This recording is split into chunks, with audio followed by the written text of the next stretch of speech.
পৌষ সংক্রান্তির দিন আসলেই আমার সেই ছোটোবেলার দিনগুলোর কথা মনে পড়ে যায়।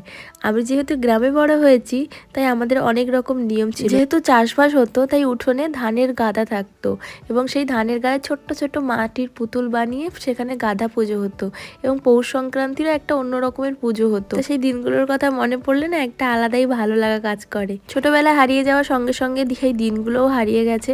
এখন আর সেরকমভাবে কিছু হয় না বললেই চলে। যাই হোক, এবারের পৌষ সংক্রান্তিতেও আমি বাড়ি যেতে পারিনি, যেহেতু সামনেই আমার এক্সাম ছিল। তাই আমি আর মাসি দুজন মিলে কিন্তু পিঠে বানাতে লেগে গেছি। সেইভাবে আমি পিঠে বানাই না, মা বানায়, আমি শুধু হেল্প করতাম মাকে।